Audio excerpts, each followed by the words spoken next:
Second anniversaire. Jésus, ma fille bien-aimée, te voici pour écouter et pour écrire ma parole à l'échéance du second anniversaire de ce grand don. Toi, en as-tu profité? Les autres en ont-ils profité? Certains oui, d'autres non. Pour beaucoup, il est arrivé ce qui s'est produit dans la parabole du bon semeur. Ils ont reçu les messages avec enthousiasme comme une chose extraordinaire. Ils les ont feuilletés et rangés dans un tiroir. La semence a été jetée, la parole n'a pas fructifié.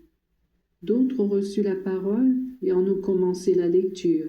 Puis la tentation est venue et ils ont commencé à penser qu'il ne pouvait être vrai que le Seigneur parlât précisément à cette personne. Et pourquoi devrait-il parler précisément à elle, qui est comme toutes les autres, se demandait-il. Et vaincus par ces tentations, ils ont abandonné la lecture.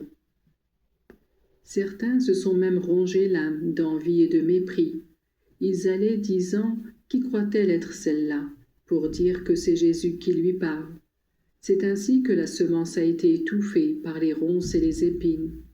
Certaines personnes l'ont accueillie avec joie, mais plutôt que de penser à en tirer profit pour elles-mêmes, elles ont fait une large diffusion, plus par souci de gloire que par conviction, davantage pour leur satisfaction personnelle que par apostolat.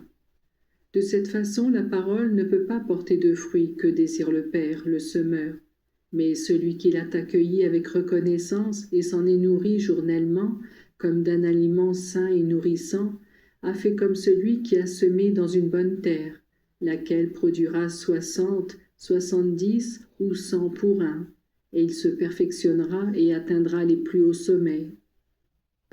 C'est moi qui sème, ma fille. Je sème avec largesse de main et avec abondance. J'invite tout le monde à faire une abondante récolte.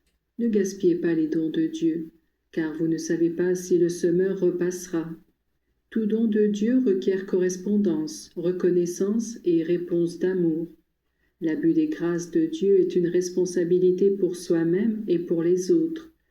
Remercie donc Dieu en ce jour anniversaire et fais qu'en ce lieu, le 14 mars, soit la fête de la reconnaissance, pour toi et pour ceux qui fréquentent la chapelle. Je serai large en grâce et en bénédiction.